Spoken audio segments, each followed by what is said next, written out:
हिमाचल समाचारों में आपका स्वागत है। मैं हूं रूपक शर्मा। बार बार मांगों की अनदेखी किए जाने पर पटवारी और कानूगो संघ में आक्रोश बढ़ता जा रहा है।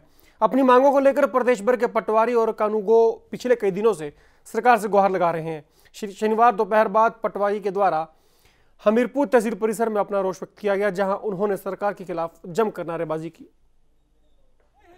हिमाचल के पटवारियों और कानूनगों का सरकार के साथ चल रहा गतिरोध थमने का नाम नहीं ले रहा है। बार बार मांगों की अनदेखी किए जाने पर पटवारी और कानूनगो संघ का आक्रोश लगातार बढ़ता जा रहा है। सरकार के सामने बार बार गुहार लगाने के बाद भी जब कुछ बनता नहीं दिखाई दिया तो पटवारी और कानूनगो महासंघ ने आंदोलन शुरू कर दिया। पटवारियों का गुस्सा हमीरपुर तहसील परिसर में देखने को मिला, जहां उन्होंने सरकार के खिलाफ जमकर नारेबाजी की।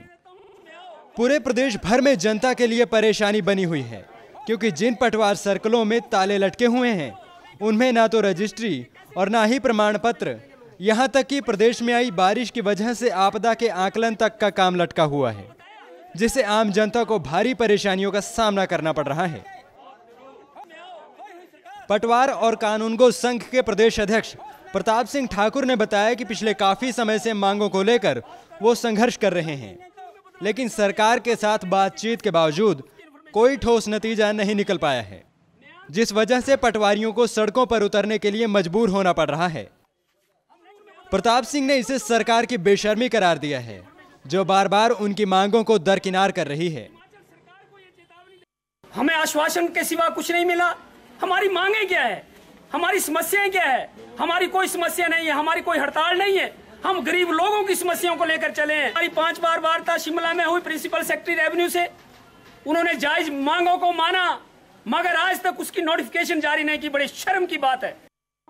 अब ये सरकार की बेशर्मी है या पटवारी और कानूनगो महासंघ के लिए शर्मनाक, ये तो यही जाने। लेकिन इन सब के बीच आम जनता के काम अधर में लटके हुए हैं। पटवारी और कानूनगो 5 मुख्य मांगों पर अड़े हैं। इनमें कानूनगो से नायब तहसीलदार के लिए 100% पदोन्नति, 4 क्षेत्रीय वृत्तों पर 1 कानूनगो की तैनाती, अनुबंध पटवारियों को नियमित पटवारियों की तर्ज पर वित्तीय लाभ, नई स्टाफिंग नॉर्म्स को वापस किया जाना और खाली पड़े पदों को भरा जाना शामिल है। अब सरकार इन मांगों पर कब तक गौर करेगी वो तो सरकार ही जाने, लेकिन तब तक आम जनता यूं ही परेशान होती रहेगी। हमीरपुर से अरविंदर सिंह के साथ Subhash Chandra, day night news. देश भर में शिक्षा के बाजारीकरण को रोकने के लिए समाजवादी समागम द्वारा शिक्षा संघर्ष यात्रा का आयोजन किया जाएगा। इस खास यात्रा का मकसद देश में शिक्षा के निजीकरण और व्यापारीकरण पर अंकुश लगाना होगा। शिमला में एक प्रेस वार्ता के दौरान समाजवादी समागम के राष्ट्रीय अध्यक्ष सुनीलम ने बताया कि शिक्षा संघर्ष यात्रा की शुरुआत 2 नवंबर से देश के सभी राज्यों में की जाएगी, जबकि यात्रा का समापन 4 दिसंबर को भोपाल में होगा।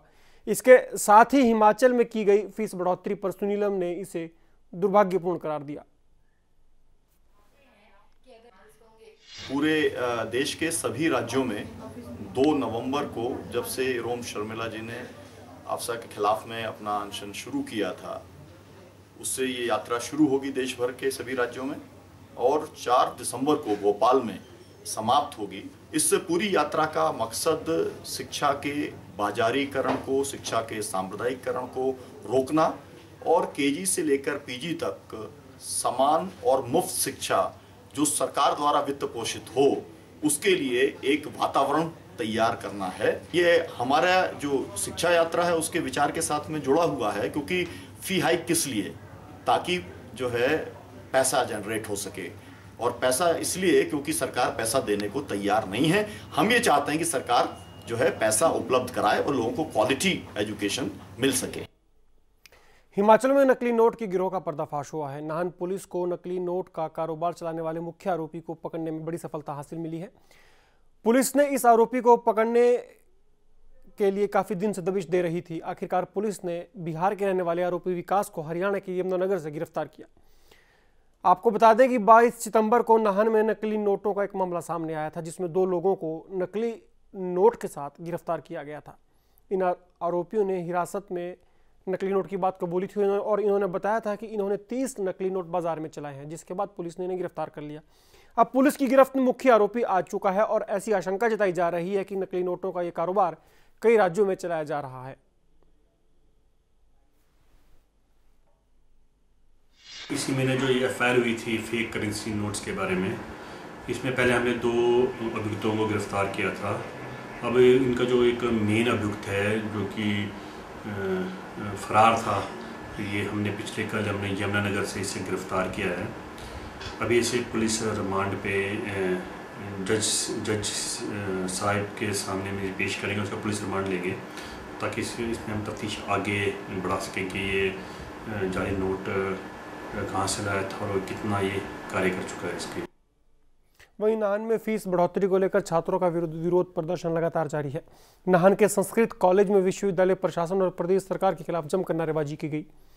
फीस बढ़ोतरी को लेकर सिरमौर के डीसी के जरिए मुख्यमंत्री को एक ज्ञापन भी सौंपा गया, जिसमें इन छात्र संगठनों ने बड़ी फीसों के फैसले को वापस लेने की मांग की।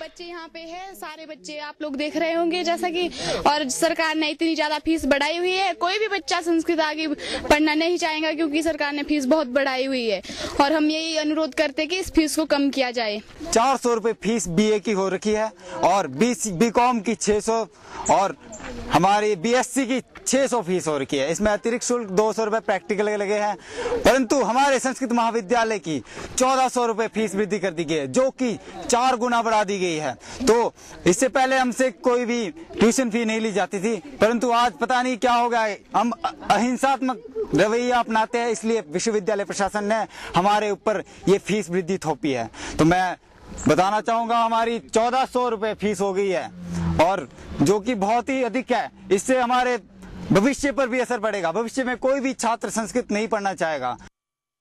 उधर फीस बढ़ोतरी के खिलाफ हो रहे प्रदेश भर में प्रदर्शनों के बीच नाहन में एनएसयूआई कार्यकर्ताओं ने अतिरिक्त पुलिस अधीक्षक से मुलाकात की। इस मुलाकात में इन कार्यकर्ताओं ने 1 अक्टूबर को सीएम का पुतला फूंकने वाले छात्र संगठनों के खिलाफ कार्रवाई की मांग की। एएसपी ने एनएसयूआई कार्यकर्ताओं की मांगों को गौर से सुना और दोषी छात्रों के खिलाफ कार्रवाई करने की बात कही। इस मामले में 1 अक्टूबर को नाहन समेत प्रदेश भर के कॉलेजों में फीस बढ़ोतरी के खिलाफ प्रदर्शन किया गया था और एसएफआई के साथ एबीवीपी ने मुख्यमंत्री वीरभद्र सिंह का पुतला फूंका था। नाहन में हुए ऐसे ही प्रदर्शन के दौरान 3 एसएफआई कार्यकर्ताओं को हिरासत में लिया गया, जिन्हें बाद में रिहा कर दिया गया। अब इस प्रदर्शन को लेकर एनएसयूआई कांग्रेस सरकार के बचाव में खुलकर आ गई है और प्रदर्शनकारियों के खिलाफ कार्रवाई की मांग कर रही है।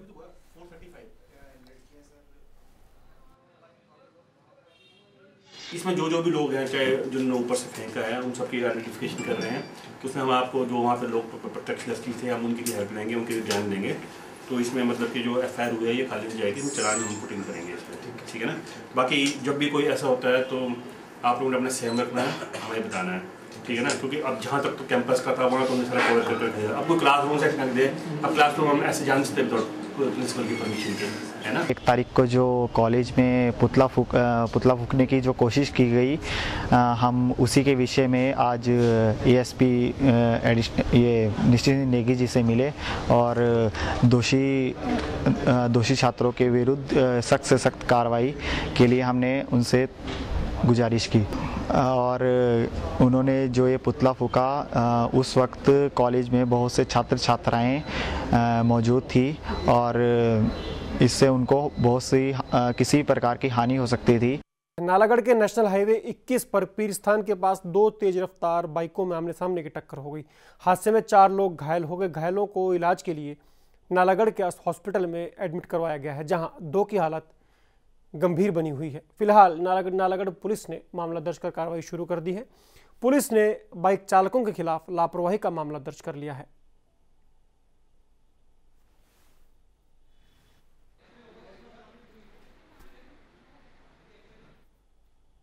और अब बात चंबा के जुलाहा कड़ी में रहने वाला संजू पिछले 2 महीने से घर नहीं आया है। संजू काम करने के लिए भरमौर गया था, लेकिन तब से लेकर उसका अब तक कोई पता नहीं है। थक हार कर संजू की पत्नी ने अब चंबा के उपायुक्त से मुलाकात की है और प्रशासन से संजू को ढूंढने में मदद मांगी है।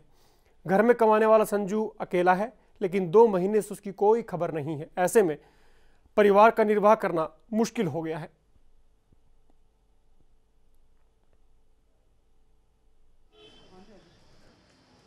अस जलाखड़ी रहंदे निचली जलाखड़ी। मेरे लाड़े का नाम संजू, 2 महीने का लापता, कोई पता से मैंने में सीजन लगाने दे। कितना टाइम है? 2 महीने। अस डीसी कल मिल डीसी बोले लेकिन आज कोई गल नहीं, अस तोप दे 3 दिन अंदर पक ज्वाइन तू वो मन में इस बिछुआ नेड़े जो अल्लाह के ना ने 2-3 बार तोते भी आए थे, कोई भी ना मोड़ने बाल बच्चा की गए संभाल ना की करे क्या दीना मियाँ और आपको बूढ़े में जोरी करके माँ से क्वार गाड़ बेच के रोटी खाना। जनाब मेरे बच्चे तो एक साल जी सकते, बच्चे तो अपने बिच ना सकते ने, ये बच्चे ले कर कड़ी कड़ी गाना है।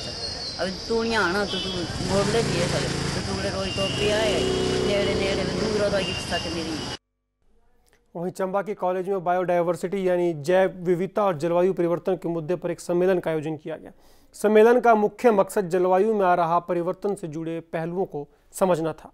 इस सम्मेलन में 8 देशों के प्रतिभागी और भारत के सभी राज्यों से आए प्रतिभागियों ने हिस्सा लिया।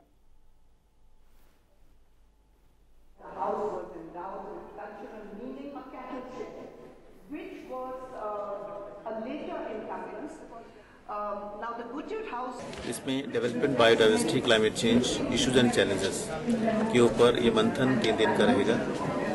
और इसमें अभी तक जो है वो 150 प्रतिनिधि जो हैं वो रजिस्टर्ड हो चुके हैं और अभी तक आधी से ज़्यादा प्रेजेंटेशंस हो चुके हैं।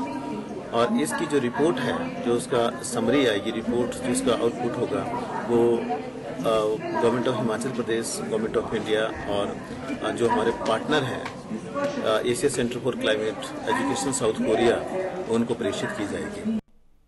वहीं शिमला के ऐतिहासिक गेटी थिएटर में चित्रकला प्रदर्शनी का आयोजन किया जा रहा है। ये चित्रकला प्रदर्शनी अमृतसर की 11 महिला आर्ट शिक्षिकाओं द्वारा लगाई गई है। इस प्रदर्शनी को बड़ी तादाद में कला प्रेमी निहारने के लिए गेटी थिएटर पहुंच रहे हैं।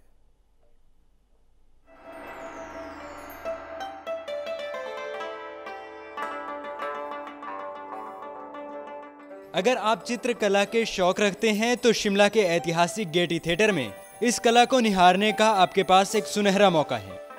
गेटी थिएटर में अमृतसर से आई 11 सदस्यीय महिलाओं की चित्रकला प्रदर्शनी का आयोजन किया जा रहा है। प्रदर्शनी में अलग अलग विषयों पर एक से बढ़कर एक पेंटिंग रखी गई हैं और यहाँ रखी गई हर पेंटिंग कुछ न कुछ बयां करती है। कलाकारों ने बड़ी ही सहजता के साथ अपनी सोच को कई रंगों के माध्यम से कैनवस पर उतारा है।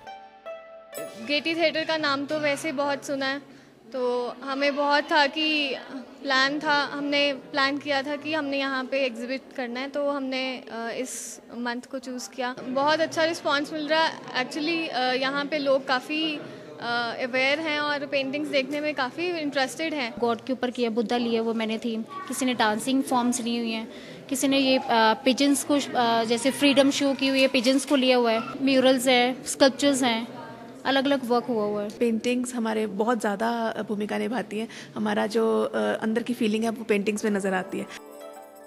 इस प्रदर्शनी का शुभारंभ हिमाचल विश्वविद्यालय में विजुअल आर्ट के प्रोफेसर हेम चटर्जी द्वारा किया गया है। हेम चटर्जी ने इन पेंटिंग्स की जमकर तारीफ की और सभी को इस कला का हिस्सा बनने का आह्वान किया। 11 कलाकारों ने अलग अलग माध्यमों से तेल चित्र, photography, sculpture, water colour, acrylic colour, कई अलग अलग माध्यमों से इन्होंने अपने यहाँ पर अपने प्रयासों को बहुत अच्छे ढंग से अभिव्यक्त किया है। सबसे बड़ी बात यह है कि ये सब के सब कलाकार जो हैं पंजाब के अमृतसर से हैं और इतनी दूर से इतना काम लेके आना और ख़ासकर स्कल्पचर्स को लेके आना और शिमला में एग्जिबिट करना एक बहुत बड़ी बात है। ये जो प्रदर्शनी है ये केवल शिमला वासियों के लिए ही उत्तम नहीं है, बल्कि मैं ये भी चाहूँगा कि हमारे जो पर्यटक आते हैं वो इसको देखें और उनको ये भी लगे कि शिमला केवल अपने सुंदरता की वजह से प्रसिद्ध नहीं है, बल्कि ये कला का एक ऐसा गढ़ है जहाँ पर कि देश विदेश के लोग शिमला में अपना प्रदर्शनी करना चाहते हैं। इस चित्रकला प्रदर्शनी में झलक पाने के लिए स्थानीय लोगों और सैलानियों के अलावा कला प्रेमी भी पहुंच रहे हैं। इन कलाकारों को यकीन है कि त्योहारों के इस मौसम में उनका शिमला जैसे प्रमुख पर्यटक स्थलों पर चित्रकला प्रदर्शनी का आयोजन उनकी कला के लिए एक प्रोत्साहन होगा। शिमला से राजेश कुमार के साथ मोहित प्रेम शर्मा के लिए Subhash Chandra, day night news. उधर पर्यटन नगरी कसौली के करीब पहाड़ी पर मौजूद सनावर स्कूल के 167वें स्थापना दिवस के मौके पर भूटान नरेश जिग्मे खेसर वांगचुक ने शिरकत की। उनके साथ भूटान की रानी और सनावर स्कूल की छात्रा रही जेटसन पेमा ने भी समारोह में हिस्सा लिया। 3 दिन तक चले इस समारोह में फिल्मी अभिनेत्री पूजा बेदी और उद्योग राजनीति से जुड़ी हस्तियों ने शिरकत की। सनावर स्कूल के स्थापना दिवस के मौके पर भूटान नरेश जिग्मे खेसर ने सबसे पहले परमवीर चक्र विजेता अरुण खेत्रपाल को श्रद्धांजलि दी। सनावर में इस बार 1964 बैच के गोल्डन जुबली और 1969 बैच के सिल्वर जुबली थी। इस मौके पर भूटान नरेश द्वारा साल भर स्कूल की गतिविधियों में छात्रों को सम्मानित किया गया।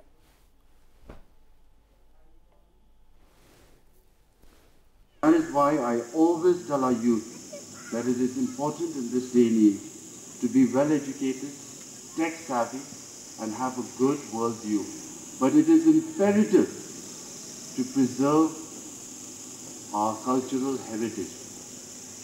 There is great wisdom and value in our cultural and spiritual upbringing, which is an indivisible part of our identity. It is special. We must look after our Asian values and be proud of it. उधर अर्की में छोटी काशी के नाम से विख्यात बातल गांव में आयोजित 2 दिवसीय दशहरे मेले की दूसरी शाम को सामाजिक अधिकारिता मंत्री धनीराम शांडिल ने शिरकत की। दूसरी सांस्कृतिक संध्या में चुड़ेश्वर कला मंच और दूरदर्शन के कलाकारों द्वारा एक से एक प्रस्तुतियां देकर लोगों का मनोरंजन किया गया। इस दौरान स्थानीय कलाकारों द्वारा हिंदी और पहाड़ी गीतों की प्रस्तुतियां देकर उपस्थिति में मौजूद लोगों ने खूब वाही बटोरी। शांडिल ने कहा कि मेलों के द्वारा आयोजित की जाने वाली सांस्कृतिक संध्याओं से क्षेत्र विशेष के लोगों को प्रतिभाओं से रूबरू होने का मौका मिलता है। शांडिल ने कहा कि प्रदेश सरकार लोक संस्कृति को बढ़ावा देने के लिए वचनबद्ध है।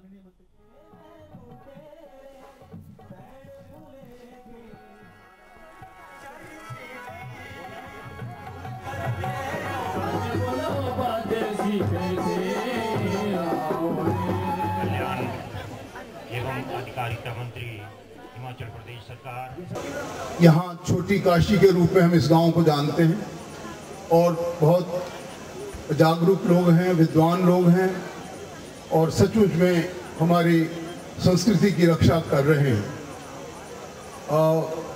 मुझे अच्छा लगा कि इतनी देर तक इतनी संख्या में लोग आनंद ले रहे हैं यहाँ के कलाकारों का, खासकर हमारे जो यहाँ के स्थानीय कलाकार हैं, चाहे जियालाल जी थे या जो भी बच्चियाँ आपके सामने प्रस्तुति दे के गई हैं। मैं समझता हूँ हर कलाकार के बीच जो उनकी प्रतिभा है, जो उनका गुण है, उसको हमें आदर करना चाहिए और कल को इन्हीं लोगों ने अच्छे कलाकार बनकर हमारे इलाके का नाम रोशन करना है। कुल्लू अपने दशहरे के समारोह के लिए पूरी दुनिया में विख्यात है। वैसे तो दशहरा पूरे देश में मनाया जाता है, पर कुल्लू का दशहरा कुछ अलग होता है, क्योंकि जब पूरे देश का दशहरा खत्म हो जाता है तो यहाँ का उत्सव शुरू होता है। आखिर कैसे मनाया जाता है कुल्लू का दशहरा, आप भी देखिए। कुल्लू का दशहरा देश भर में ही नहीं बल्कि अंतर्राष्ट्रीय स्तर पर भी पहचान बना चुका है। इस आयोजन को देखने के लिए देश विदेश से हजारों लोग कुल्लू में इकट्ठे होते हैं। विदेशों में ख्याति अर्जित कर चुके दशहरे का ये आयोजन देश भर के अन्य स्थानों के आयोजन से पूरी तरह अलग है। इसकी खासियत ये है कि जब पूरे देश में दशहरा खत्म हो जाता है तब यहाँ का दशहरा शुरू होता है। देश के बाकी हिस्सों की तरह यहाँ का दशहरा रावण, मेघनाथ और कुंभकर्ण के पुतलों का दहन करके नहीं मनाया जाता। कुल्लू के दशहरे में ना तो रामलीलाएं होती हैं और ना ही रावण के पुतले जलाए जाते हैं, बल्कि इस मौके पर कुल्लू के विशाल मैदान में रघुनाथ जी के दरबार लगते हैं और कुल्लू घाटी के लोग अपने अपने देवी देवताओं के रथ सजाकर पैदल ही मैदान में रघुनाथ जी के दरबार में पहुंचते हैं। 7 दिनों तक चलने वाला ये उत्सव हिमाचल के लोगों की संस्कृति और धार्मिक आस्था का प्रतीक है। देखिए अभी तो देख ही रहे हैं, देख के अच्छा लग रहा है। वो बहुत तरह से लोग भी यहाँ के ऊपर से लोग आए हैं, अलग अलग तरह के सामान मिल रहा है, लोगों में एक खुशी का माहौल है। हमको भी आगे देख के लग रहा है कि हाँ थोड़ा सा अलग सा है कुछ और बहुत मजेदार लग रहा है अभी तक। कुल्लू दशहरा 3 तारीख से शुरू हो चुका है और ये उत्सव अगले पूरे 1 सप्ताह तक चलने वाला है। सदियों से चले आ रहे इस त्योहार में दुनिया भर से पर्यटक आते हैं और हिमाचल के कुल्लू ही नहीं बल्कि भारतीय समाज और संस्कृति से भी रूबरू होते हैं। इंडिया के दशहरे से सबसे लास्ट में मनाया जाता है। पूरे इंडिया में जब दशहरा खत्म हो जाता है, यहाँ दशहरा स्टार्ट होता है। यहाँ की जो परंपरा है वो जो राजा महेश्वर जी है, इनके जो पूर्वज हैं, इन्होंने महाराज को अपने आप वहाँ रघुनाथ अयोध्या से ले आया है और वही मूर्ति आज तक है। ये वो मूर्ति है जो अयोध्या में भगवान श्री राम ने अपने हाथ से बनाई थी। कहा जाता है कि इस घाटी में 2000 से अधिक कुल देवी देवताओं की पूजा अर्चना की जाती है। एक मान्यता के मुताबिक यहाँ कुल्लू दशहरे की शुरुआत 17वीं शताब्दी के घटना के तहत हुई थी। 7 दिनों का ये उत्सव उत्सुकता और रोमांच से भरा होता है। पूरी कुल्लू घाटी के लोग अपने अपने कुल देवी देवताओं की पालकी निकालते हैं। तमाम पालकियों को कुल्लू के दशहरा मैदान में लाया जाता है और यहाँ पर रघुनाथ जी की पालकी निकाली जाती है। धर्म, संस्कृति और सामाजिक मेल मिलाप के इस आयोजन में आपको काफी कुछ देखने को और जानने को भी मिलेगा। Bureau report, day night news.